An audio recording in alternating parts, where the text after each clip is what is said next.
이 세상은 전쟁이 끊이지 않습니다. 그런데 그보다도 더 우리가 중요한 것은 뭐냐면은 영적 전쟁이라고 하는 것입니다. 영적 전쟁은 끊이지 아니하고 보이지 않는 곳에서 엄청난 타격을 주면서 벌어지고 있다는 것을 이제 우리 예수 믿는 믿음의 성도들은 알고 깨달아야 될 줄로 믿습니다. 그 중에서 오늘 말씀은 복음과 박해라고 하는 것입니다. 복음과 박해라는 것이 오래전부터, 물론 예수님 이전부터도 계속되어 왔지만은 예수님 때부터 우리가 말씀을 드린다면은 이 복음과 박해는 계속해서 전쟁을 치르고 오고 있다고 하는 것입니다. 물론 복음의 뒤에서는 하나님, 성부, 성자, 성령의 하나님이 계신가 하면은 박해의 뒤에서는 사탄과 마귀와 귀신들이 세상의 군왕들과 세상의 지식과 모든 것들을 동원해서 싸우고 있다는 것을 우리 예수 믿는 믿음의 성도는 알고 있고 깨닫고 있고 거기에 대해서 우리는 기도하고 있어야 될 줄로 믿습니다. 그런데 먼저 결론으로 말씀을 드리면은 이 복음과 박해는 끊임없이 예수님 때부터 해서 지금까지 전쟁을 치러 오지만은 지난 시간에도 말씀한 것처럼 최후 승리는 무엇이냐? 복음은 결국에는 승리하는 영원한 생명, 꺼지지 않고 죽지 않고 쇠하지 아니하는 영원한 생명을 가지고 있기 때문에 최후에 승리한다는 겁니다. 복음은 곧 예수 그리스도요 하나님이시기 때문에 승리한다는 겁니다. 그러나 박해는 아무리 무섭고 치열하고 우리를 삼켜버릴 것 같지만은 최후에 실패할 뿐만 아니라 최후에는 하나님께서 악한 영들은 모두가 다 지옥 멸망에 쳐넣겠다, 그렇게 말씀하셨습니다. 그리고 2000년의 세월이 흐르면서 복음은 지금도 계속해서 전해지고 또 전해져 가고 있습니다. 박해도 마찬가지로 때로는 나라를, 가정을 또는 성도를 또는 교회를 말할 수 없는 환난과 핍박, 박해로 교회를 핍박해 오지만은 그러나 복음은 시그러들지 않고 그런 속에서도 더 아름답게, 더 강하게, 더 멀리 확실하게 전파되어지고 있다는 것을 오늘 우리가 깨닫고 감사하며 하나님께 영광을 돌려야 될 줄로 믿습니다. 복음과 박해의 영적 싸움을 보면은 두 가지 대표적으로 제가 말씀을 드리면은 먼저 박해자들입니다. 마태복음 21장 11절에서 20절 말씀을 보면은 여자들이 갈 때 경비병 중 몇이 성에 들어가 모든 된 일을 대제사장들에게 알리니 그들이 장로들과 함께 모여 의논하고 군인들에게 돈을 많이 주며 이르되 너희는 말하기를 그의 제자들이 밤에 와서 우리가 잘 때에 그를 도적질하여 갔다 하라. 만일 이 말이 총독에게 들리면 우리가 구원하여 너희로 근심하지 않게 하리라 하니 군인들이 돈을 받고 가르친 대로 하였으니 이 말이 오늘날까지 유대인 가운데 두루 퍼지니라. 예수님은 십자가에 죽으시고 사흘 만에 부활하셨습니다. 그런데 이 박해, 사탄과 마귀와 세상의 권세자들, 유대인들은 군인들이 와서 보고를 했습니다. 큰일 났습니다. 시신이 없어졌습니다. 부활하고 살아나 버렸습니다 라고 보고를 할 때에 대제사장들과 장로들이 모여서 의논을 했습니다. 그리고 이 사실이 만약에 알려지면은 살아있을 때보다 더 문제가 크게 생겼으니까 어떻게 할까? 그래서 결론을 내리는 것이 바로 오늘날까지 전해지는 예수님의 부활을 반대하고 박해하는 자들이 주장하는 것 중에 하나인 도적설이라고 하는 겁니다. 그래서 이 군인들에게 돈을 많이 줬다고 그랬습니다. 그래서 돈을 많이 주면서 군인들에게 시켰습니다. 너희가 돌아다니면서 만나는 사람, 예수님이 부활했다고 말하는 사람들에게 가서 전해라. 우리가 보초를 썰다가 졸았는데 예수님의 제자들이 와서 예수님의 시체를 훔쳐가 버렸다. 도적질해 가버렸다. 그리고 지금 살아났다고 전한다 하면서 군인들이 가서 보고 그들이 전했다는 거죠. 그렇게 시작됐어요. 예수님의 부활, 예수님의 복음에 대해서 박해가 시작됐다는 겁니다. 그런가 하면은 복음을 전한 자들입니다. 사도행전 4장 17절에서 20절 말씀에 가서 보니까 이것이 민간에 더 퍼지지 못하게 그들을 위협하여 이후에는 이 이름으로 아무에게도 말하지 말게 하자 하고 그들을 불러 경고하여 도무지 예수의 이름으로 말하지도 말고 가르치지도 말라 하니 베드로와 요한이 대답하여 이르되 하나님 앞에서 너희의 말을 듣는 것이 하나님의 말씀을 듣는 것보다 옳은가 판단하라. 우리는 보고 들은 것을 말하지 아니할 수 없다 하니, 복음을 체험한 자들, 예수님이 부활한 것을 보고 믿고 체험한 제자들은 복음을 전하기 시작했다는 거예요. 그래서 그들을 잡아다가 감옥에 가둬놓고 너희들 풀어줄 테니까 복음 전에 예수님이 부활했다는 이 말은 너희들이 하지 말도록 해라. 그러면 너희들 잡아들이지 않고 편안히 내가 놔두겠다. 그랬더니 베드로와 제자들이 이렇게 말하는 겁니다. 우리가 하나님의 말씀을 듣는 것하고 너희 말 듣는 것하고 어떤 것이 옳으냐? 우리가 확실하게 보고 우리가 확실하게 체험한 것을 전하는 것하고 감추는 것하고 어떤 것을 해야 우리가 옳을까 판단해 봐라. 그래서 우리는 죽어도 생명을 바쳐서라도 어떤 박해가 있어도 이 복음을 전하겠다. 제자들이 그렇게 말했습니다. 그리고 그때부터 예수님의 부활, 십자가의 죽으심과 부활, 다시 오실 것을 전하는 자들과 그것을 막고 방해하고 하는 자들, 심지어는 이단까지 마귀와 사탄들이 앞세워서 하나님의 복음 전하는 것을 반대하는 자들이 지금까지 싸워오고 있는 거예요. 우리가 박해를 잘 알지만은 예수님 시대 때, 베드로와 제자들 시대 때, 그리고 그 후에 얼마나 무서운 박해들이 일어났습니까? 그러나 그런 가운데서도 복음은 계속 전해지고 앞으로 전해져 갈 것이라 하는 겁니다. 그래서 우리는 이 복음과 박해를 잘 이해를 해야 되는 것이 무엇이냐 하면은 진리가 있는 곳에는 언제나 거짓과 모략이 방해를 한다는 겁니다. 진리만 있는 게 아니라 우리끼리 모여서 여기서 예배하고 여기서 찬송하고 여기서 우리끼리 은혜 받고 그렇게 살면 좋지만은 여기까지 마귀와 사탄이 들어와서 교회를 어지럽게 하고 성도들끼리 이간을 붙이기도 하고 또 복음을 또 바꿔가지고 이단과 악한 것들이 교회를 방해하면서 이렇게 지금까지도 해오고 있다, 그런 말씀이에요. 이것을 우리는 잘 이해하고 있어야 된다는 겁니다. 우리 교회만 있고 우리만, 예수 믿는 우리만 있는 게 아니라 이 세상 끝날 때까지, 주님 오실 때까지 박해자들은 더욱더 박해하고 교회를 어지럽게 하고 혼란스럽게 할 것이라는 겁니다. 그렇기 때문에 우리는 복음과 박해의 관계를 잘 이해하고 복음이 있는 곳에는, 진리가 있는 곳에는 언제나 거짓과 모략이 방해를 한다는 것을 알고 있어야 된다는 겁니다.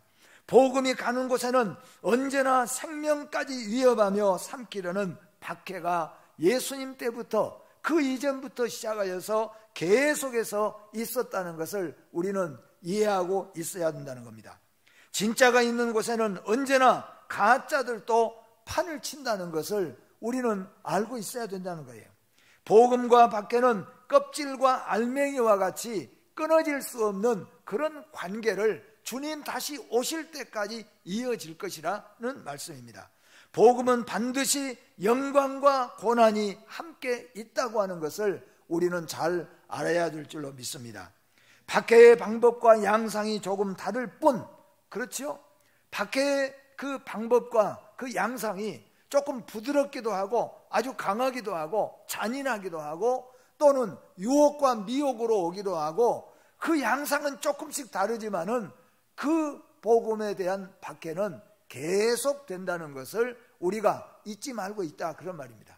내가 예수 믿으면은 오늘 예수 믿는 오늘부터 평안이 넘치고 기쁨이 넘치고 육신의 행복이 넘치고 아주 잘 나가는 길만 있어질 것이 아니라는 겁니다.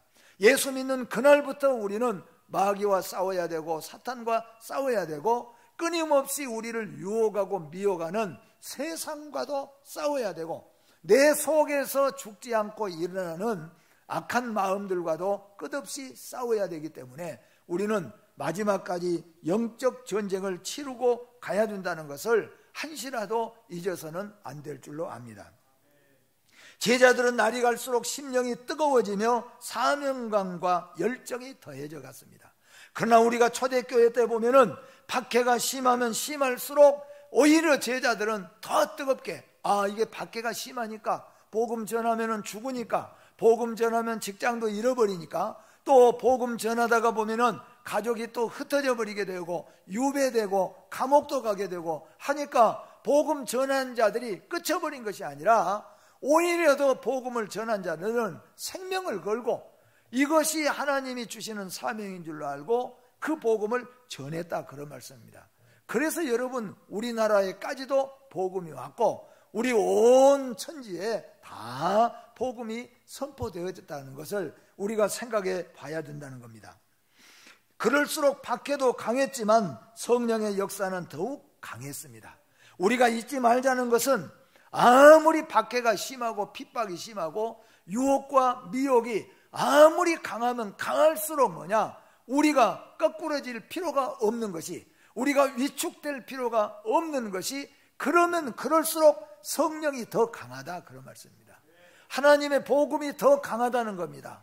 박해도 강하고 무섭지만은 최후 승리는 복음이고 언제나 복음은 박해를 통하여서 더 아름답고 복되게 빛나간다는 것을 우리에게 말씀하고 있는 겁니다. 그러잖아요. 진짜는 뭐예요? 어려움이 가짜들이 많이 있을 때 진짜는 더욱더 빛난다, 그런 말씀입니다. 그러므로 우리의 사명에 최선을 다할 것밖에 없습니다. 그러나 한 가지 우리가 기억해야 될 것은 뭐냐 하면은 사도들이 전하는 복음의 요소가 무엇이냐 하는 겁니다.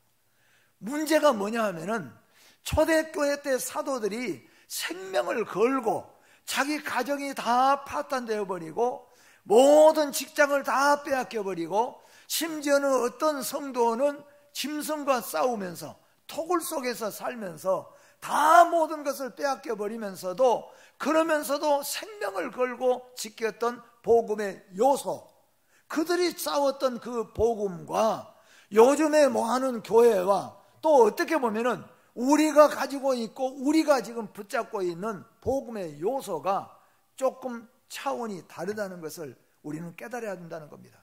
그래서 우리는 새벽에도 늘 말씀하지만 초대교회로 돌아가야 된다는 말씀이 뭐냐 하면은 복음의 요소가 정확해야 된다는 겁니다. 분명해야 된다는 겁니다. 우리가 아는 여러분 예수님의 제자들은 못 박히고 또는 감옥에 갇히고 또는 생명의 위험을 당했어도 그들이 전하는, 그들이 그렇게 생명을 걸고 전했던 복음의 요소는 십자가와 부활입니다. 이것이 복음의 요소예요. 이것 때문에 제자들이 죽고 살았어요. 오늘날 교회는 십자가와 부활 때문에가 아니라 교회를 위쪽에 지어야 되냐 3층으로 지어야 되냐 그것 때문에 싸우다가 망가지고 또 이렇게 할까 저렇게 할까 하는 것 때문에 싸우다가 망가지고 미워하고, 이게 말하자면은 오늘날 우리의 교회들의 형태다는 겁니다. 그래서 복음, 사도들이 생명 걸고 증거할 때, 또한 박해와 핍박이 넘칠 때 생명 걸고 전개했던 그 복음의 요소가 십자가와 부활, 거기 하나 더 말씀드린다면은 다시 오실 예수 그리스도, 그것밖에 없어요. 그것 때문에 제자들은 죽었습니다. 그것 때문에 제자들은 십자가에 못 박혔고, 그것 때문에 제자들이 붉은 가마에, 끓는 가마에 태워서 죽이기도 하고 또 가시로 찔려서 죽이기도 하고 이런 고통을 치렀다는 것이죠. 우리나라도 마찬가지입니다. 그래서 오늘 우리 세안교회도 마찬가지로 복음의 요소, 우리가 생명 걸고 전하고 마지막까지 전해야 될 복음의 요소는 십자가와 부활입니다. 어떻게 보면 그 외에는 우리가 바꿔도 되고 그렇게 안 돼도 될 것 같은 모든 것들이에요. 오늘날 우리의 복음은 어떻게 하면 예수 믿으면 잘 먹고, 예수 믿으면 높아지고, 예수 믿으면 합격하고, 예수 믿으면 뭐가 잘 형통하는, 거기에 우리가 복음의 초점을 맞추다 보니까 이게 흐트러지기 시작하는 거죠. 여러분, 성령님은 복음과 함께 역사하신 것을 믿으시길 바랍니다. 그리고 복음의 요소는 십자가와 부활이라는 것을, 이거 위해서 우리가 죽고 이것 때문에 우리가 모든 것들을 희생해야 된다는 것을 아시기를 바랍니다. 그러면 오늘 본문에서 유대인들이 그리고 대제사장들과 장로들이 복음을 받게 하는 이유가 무엇이었습니까? 이 이유를 우리는 잘 알아야 된다는 겁니다. 왜 박해를 했겠습니까? 박해한 이유가 뭐겠습니까? 그 이유가 오늘 성경에 보니까 제자들이 백성들을 가르친다는 거였어요. 제자들이 백성들을 가르쳤다는 겁니다. 그래서 박해했다는 겁니다. 그러니까 안 가르쳐버리면 제자들 보고 하는 말이에요. 너희가 사람들 불러다가 예수님의 말씀 가르치거나 십자가와 부활 가르치지 말라. 그러면 감옥에 넣을 필요도 없고, 그러면 너희들 고생할 필요도 없고, 심지어는 너희들 뒷바라지 우리가 다 뒤에서 해주겠다는 거죠. 우리나라도 그랬잖아요. 일제 압박 속에서 교회가 신사참배 동참하도록, 신사참배 동참하지 않는 사람은 감옥에다 넣기도 해보고, 또 교회 문을 닫게도 해보고, 또 어떤 때는 그래도 안 되면은 조용히 불러다가 당신들 좋은 자리에다가 예배당 짓고 당신 죽을 때까지 뒤에서 우리가 대줄 테니까 제발 신사참배 하도록 해달라 부탁도 했잖아요. 그런데 신실한 우리의 믿음의 성도들은, 또는 목사님들이나 장로님들은 생명을 걸었어요. 그 생명을 건 이유가 뭐겠어요? 십자가와 부활이라는 거예요. 그분들이 예배당 2층으로 짓고 3층으로 짓든지 동쪽으로 짓든지 서쪽으로 짓든지 그런 문제 가지고 생명 걸지 않았다는 것입니다. 오늘 여기 제자들에게 이 관원들이 말하고 부탁했지요. 가르치지만 말라. 예수님이 십자가에 죽고 부활했다는 것, 우리 죄 때문에 죽고 부활했다는 이것만 가르치지 말라고 했다는 겁니다. 그래서 오늘 베드로가 제가 말씀했잖아요. 그러면 내가 하나님 말씀을 듣고 가르치는 것하고 너희 말 듣고 입 다문 것하고 어떤 것이 옳을 것이냐? 베드로는 나는 하나님 말씀, 내가 본 대로, 내가 아는 대로, 내가 믿는 대로 나는 전하겠다 그랬어요. 여러분, 베드로 편에 서시기를 주의 이름으로 축복합니다. 여기에 백성을 가르친다는 것은 두 가지 의미에서 지금 말씀을 하는 거예요. 첫째는 뭐냐면은 자격이 없는 자들이 가르쳤다는 겁니다. 그래서 그 당시에는 회당이나 성전에서 가르치는 자들이 있었어요. 그 시대는 여러분 아는 것처럼 이스라엘을 이끄는 두 기둥이 뭐냐면은 하나는 안식일 성전이고 하나는 안식일을 제외한 나머지 요일의 동네에 세워진 회당입니다. 안식일에서는 제사장들과 대부분 제사장들이 모든 영적인 문제를 이끌었고, 회당에서는 서기관과 율법사들이 사회 문제 모든 문제를 토라와 맞게 다 풀이해가지고 가르쳤어요. 그래서 이스라엘 나라에서는, 유대 나라에서는 이 율법사와 서기관만 가르칠 자격이 사실 있는 거예요. 그런데 왜 너희들이 가르치냐는 거예요. 너희는 서기관도 아니고 율법사도 아니고 제사장도 아닌데 왜 너희가 가르쳐서 이렇게 혼란하게 만드냐 이거예요. 두 번째로 그들에게 말하는 것은 뭐냐면은 왜 십자가 부활을 가르치냐는 거예요. 지금 우리가 생명 걸고 그거 단속하려고 하고 돈을 주고 군인들에게 도적설을 지금 가르치고 있는 이 마당에 왜 너희가 부활을 가르치냐는 거예요. 그러니까 너희는 가르치지도 말고 부활을 이 얘기도 이제부터 하지 말라. 그렇게 공식적으로 성경에서 장로들과 대제사장들이 제자들 불러다 놓고 이야기했잖아요. 오늘 우리가 이 말씀을 기억해야 됩니다. 마태복음 28장 20절 말씀에 보니까 내가 너희에게 분부한 모든 것을 가르쳐 지키게 하라. 볼지어다 내가 세상 끝날까지 너희와 항상 함께 있으리라 하시니라.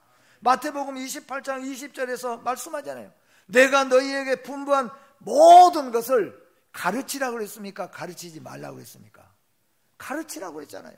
그래서 우리는 가르친다는 거예요. 제자들은 그러기 때문에 가르쳐야 된다는 겁니다. 그래서 가르쳤습니다. 그것 때문에 박해를 받았습니다. 사랑하는 성도 여러분, 우리가 예수 믿으면서 교회를 나오면서 또 지금은 그런 것들이 없지만 옛날에는 교회가 이 문제가 상당히 심각했어요. 지금은 그 큰 문제도 안 나는 것이 거의가 아마 주일날, 세상으로 말하면 일요일은 웬만한 회사들은 다 쉬어주거든요. 그리고 일요일은 웬만한 학교는 다 쉽니다. 다 그렇게 해요. 근데 옛날 한 10년 그 이전으로 우리가 20년 걸을수록 올라가다 보면은 이게 주일날 학교 오는데 고등학교 3학년들 학교를 가야 되냐 말아야 되냐 해가지고 말썽이 많고, 회사도 옛날에 그렇지요. 주일 지키면은 회사 그만두라, 사표 쓰고 나가라. 여기 가운데서도 몇 분은 제가 알아요. 회사에서 주일을 지키려면은 사표 쓰고 나가라. 그래서 사표 쓰고 나갔어요. 근데 얼마쯤 지나고 보니까 차라리 주일 쉬면서도 회사 안에서 정직하고 깨끗하고 부지런히 하는 것이 더 나으니까 나중에 또 찾아와서 내가 월급 더 줄 테니까 그 주일 다 쉬게 할 테니까 다시 나오라. 그래서 나온 사람도 우리 성도들 가운데 있어요. 여러분, 박해는 여기서 끝나는 것이 아니에요. 세상 마지막까지 박해는 온다고 하는 겁니다. 그러나 우리는 기억해야 될 것은 우리는 가르쳐야 됩니다.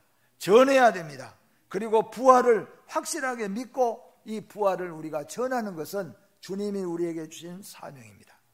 두 번째로 예수의 부활을 계속해서 지속적으로 전했다고 박해했다는 겁니다. 본문 2절에 예수를 들어 죽은 자 가운데서 부활하는 도 전함을 싫어했다고 했습니다. 이게 박해의 원인입니다. 복음 전하는 걸 싫어했다는 거죠. 사실 여러분, 이게 있어요. 우리가 중간에 이것도 저것도 아닌 사람은 뭐 교회 찬송하는 소리도 뭐 듣고 뭐 그런가 보다 하는 사람들, 중들이 목탁 치는 소리 들어도 뭐 그런가 보다, 그런 사람들도 많을 거예요. 그런데 우리 예수 믿는 성도들은 어떻습니까? 우리가 중이 목탁 치는 소리 들으면은 참 들을만 한가요? 아니잖아요. 근데 그 사람들도 마찬가지로 찬송 소리, 예수 안 믿는 사람들 가운데서는 찬송 소리, 기도 소리 들으면 괜히 화를 내는 사람들도 굉장히 많이 있어요. 못 자는 거예요. 잠 못 자고. 옛날 우리 시골교회에 있을 때 핍박하는 이유가 뭐냐 하면은 잘만 하면 교회에서 기도 소리 나고 찬송 소리 나고, 나중에는 뭐냐면 총치는 소리, 차인별 총치는 소리도 그 1, 2분 치는 그 소리도 못 듣는 거예요. 속에서 마귀 사탄이 못 듣게 만드는 거예요. 그래가지고 열이 나니까 교회에 쫓아와가지고 그냥 난리를 치고 그런 경우들도 있어요. 그렇다고 교회가 없어졌습니까? 아니에요, 여러분. 우리 교회가 십자가와 부활만 전한다면 어떤 핍박이 오고 환난이 와도 반드시 승리합니다. 성령은 더 강하게 역사합니다. 여러분 잘 아시잖아요. 옛날에 어떻게 보면은 하나님의 놀라운 역사, 이적과 기사가 훨씬 더 많이 우리 가운데 일어났잖아요. 왜냐하면은 더 박해가 심했기 때문에. 우리는 이 말씀을 기억해야 돼요. 복음과 박해는 항상 정비례입니다. 복음이 강하면 강할수록 박해도 더 강해져 갑니다. 박해가 강하면 강할수록 복음이 더 강해져 가는 거예요. 이거 원리를 우리는 알아야 된다는 겁니다. 근데 이걸 계속 전한다는 거죠. 그래서 계속해서 핍박이 왔다는 겁니다. 사두개인들은 이 부활의 교리를 전하지 못하도록 핍박했으니 이것이 곧 마귀의 행동이요 근본이 되는 교리를 막으려 했으니 이는 용서받지 못할 죄를 지은 것입니다. 그래서 교회가 더 나아가면은 이제는 세상도 그러잖아요. 교회에도 복음을 전하는데 이런 것들은 전하지 말라, 그렇게 또 하는 경우도 있어요. 중국의 삼자교회 같은 게 아마 북한에도 교회는 있다고 그러잖아요. 근데 교회가 있어도 우리처럼 복음이 자연스럽게 전해지냐 하면은 사실상은 다 검토가 되는 거죠. 정부하거나 그들의 또 어떤 노선하고 조금만 다른 일이 있으면은 가차없이 잡혀가야 돼요. 그러니까 그들이 원하는 것만 전해야 돼요. 이거는 교회가 아닙니다. 오늘 우리 교회가 사람이 원하는 걸 전하는 것은 복음이 아닌 거예요. 그래서 말씀하지만은 복음은 십자가와 부활이라고 하는 거예요. 이 십자가와 부활, 이것이 전해져야 되고 이것을 들어야 되고 우리는 나가서 전해야 될 사명을 가졌다는 것입니다. 마지막으로 복음을 전할 때에 상상할 수도 또한 말로 표현할 수도 없는 핍박이 와도 복음을 반드시 전해야 될 이유가 성경에 몇 가지가 있습니다. 그 중에 몇 가지만 말씀드리면, 첫째는 우리의 왕 되신 주님의 마지막 분부하신 부탁이신 것이라는 거예요. 우리의 주님의 부탁, 주님이 부탁하신 것, 그게 뭐냐면은 내가 십자가에서 죽고 내가 다시 살아났다는 것, 이것을 전해다오 그랬지요. 여러분, 그냥 쉽게 가서 전할 것 같으면 아무에게나 어디 가시면 이 말씀 좀 전해주세요, 그거 할 수도 있겠지요. 그러나 이게 아주 중요하고 전하지 못했을 때, 전하지 못했을 때는, 엄청난 문제가 일어났을 때는 아무에게나 말 못하잖아요. 꼭 전할 수 있는 사람에게 가서 전하게 만드는 겁니다. 이 복음은 여러분, 여기까지 2000년이 지나도록 예수님의 십자가의 죽으심과 부활하심은 여기까지 전해져 왔습니다. 누구에 의해서 전해져 왔겠습니까? 우리가 잘 알잖아요. 우리나라에 목이 처지면서 와서 토마스 목사가 23세에 목사 안수 받고 26세 우리나라 와서 목이 베어지면서 그 피가 쏟아지면서 마지막 예수 그리스도 소리친 그 복음의 씨가 우리나라에 퍼졌잖아요. 얼마나 많은 우리의 믿음의 선조들이 새벽 기도에 눈물 뿌렸습니까? 우리 할머니도, 우리 아버지도, 우리 어머니도 새벽 기도에 교회에 와셔서 많이 울었습니다. 많이 울었어요. 여러분, 우리 교회도 끊이지 않는 눈물이 있어야 될 줄로 믿습니다. 그런데 이게 이제 시들어져 가는 거죠. 점점 여러분, 중직자들도 주일낮, 주일밤 점점 시들어져 가는 거죠. 이게 꺼져가는 거죠. 복음은 누가 전해야 됩니까? 우리가 전해야 되죠. 그리고 우리의 후손들에게 전해야 됩니다. 가르쳐야 된다 하는 말씀입니다. 우리 주님의 명령이기 때문입니다. 마가복음 16장 15절 16절 말씀 보니까, 또 이르시되 너희는 온 천하에 다니며 만민에게 복음을 전파하라. 믿고 세례를 받는 사람은 구원을 얻을 것이요 믿지 않는 사람은 정죄를 받으리라. 디모데후서 4장 2절은 너는 말씀을 전파하라. 때를 얻든지 못 얻든지 항상 힘쓰라. 범사의 오래 참음과 가르침으로 경책하며 경계하며 권하라고 말씀합니다. 또한 이 복음을 우리가 반드시 전해야 될 이유 중에 하나는 뭐냐 하면은 주의 집을 채워야 하기 때문이에요. 주의 집을 채워야 되기 때문이에요. 집은 채워져야 된다는 겁니다. 그리고 이 집을 채우는데 이렇게 말씀합니다. 누가복음 14장 23절 같이 한번 우리가 읽어보도록 합니다. 누가복음 14장 23절 시작. 주인이 종에게 이르되 길과 산울타리 가로 나가서 사람을 강권하여 데려다가 내 집을 채우라. 아멘. 여러분, 우리의 교회 채워야 될 줄로 믿습니다. 채워가야 되는 거예요. 이건 누가 채워야 됩니까? 내가 채워야 되는 거죠. 그것이 주님이 우리에게 주시는 사명입니다. 집은 채우라고 우리 주님이 우리에게 허락하시는 것이에요. 집을 채우시는 역사가 있기를 바랍니다. 그 다음에는 예수 그리스도의 생활 전부가 복음 전도였기 때문입니다. 마가복음 1장 38절도 우리 같이 한번 읽어보도록 하겠습니다. 이르시되 우리가 다른 가까운 마을들로 가자. 거기서도 전도하리니 내가 이를 위하여 왔노라 하시고. 예수 그리스도의 모든 생애가 뭐냐 하면은 전하는 생애예요. 그러니까 여기서도 전하고 여기서도 사고 나고 아픔 당하고 여기서도 핍박을 당하면은 그리고 다음 마을도 가자. 빨리빨리 여기도 가고 저기도 가고 다 지금 가야 되니까 빨리빨리 가자. 이 일을 하러 내가 왔다고 말씀합니다. 이게 뭐냐면은 예수님의 생애였다는, 생활의 전부였다는 것입니다. 마지막으로 복음을 전하지 않으면 화를 받기 때문입니다. 여러분, 우리 교회가 채우지 않으면, 복음에 게을러지면은, 선교에 게을러지면은 그냥 그대로 주저앉고 마는가 하면은 화를 당할 수밖에 없어요. 성경에는 그 화의 첫 번째가 뭐냐 하면은 촛대를 옮기리라고 했습니다. 촛대를 옮기리라. 우리가 늘 기도하잖아요. 주님 오실 때까지 세안교회가 촛대를 밝히고 등불을 밝히고 있으면 좋겠다. 그것 위해 우리가 기도하지 않습니까? 네. 촛대가 옮겨지면 안 되는 거예요. 우리나라에서 촛대가 다른 나라로 이 복음 전도의 촛대가 옮겨지면 안 된다는 거예요. 복음의 촛대는 옮겨지지 않아야 되는데 복음 전하지 않으면 어떡합니까? 옮겨질 수밖에 없잖아요. 앞으로는 여러분 갈수록 이제는 정말로 아이들은 없잖아요. 아이들은 갈수록 없어지는 거예요. 그러니 주일학교 없어진 데가 너무 많잖아요. 중고등부도 없어진 데가 너무 많잖아요. 점점 없어져 가는데 어떡할 겁니까? 10년, 20년 지나면 누가 이 재단을 지켜야 되겠습니까? 그래서 우리라도 지금 전해야 되는 거예요. 우리라도 전하지 않으면은 결국 촛대가 옮겨져 버리고 마는 거죠. 여러분 가정의 예수 그리스도의 촛대가, 여러분 가정의 교회의 촛대가 옮겨져 버리고 만다는 거예요.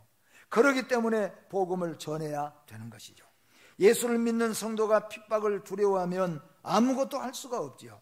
또한 어떤 어려움이 와도 복음을 전하는 일에 소홀히 하고 힘쓰지 아니한다면은 촛대는 옮겨지는 겁니다.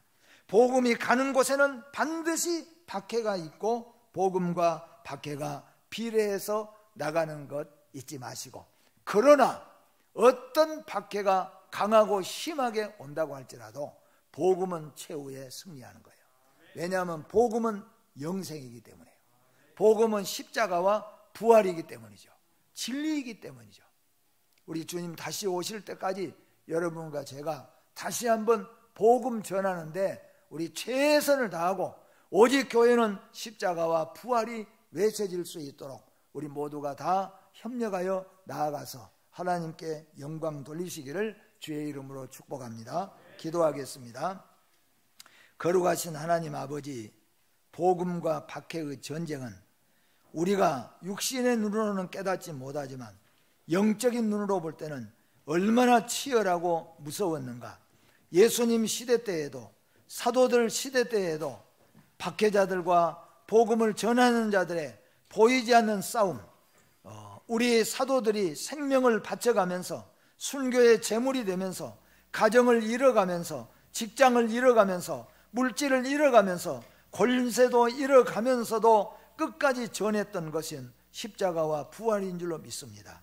이 십자가와 부활이 전해지는 곳에는 악한 이단들도 박해자들도 끊어지지 않지만은 최후 승리는 복음이라는 것을 확실하게 믿고, 이제 우리 온 성도들이 이 복음을 우리의 가정에서부터 시작하여서 다시 전하여서 우리 세안교회가 주님 오실 때까지 이 촛대를 지켜갈 수 있는 아름답고 복된 교회로 세워지게 하여 주시옵소서. 예수님의 이름으로 기도하옵나이다. 아멘.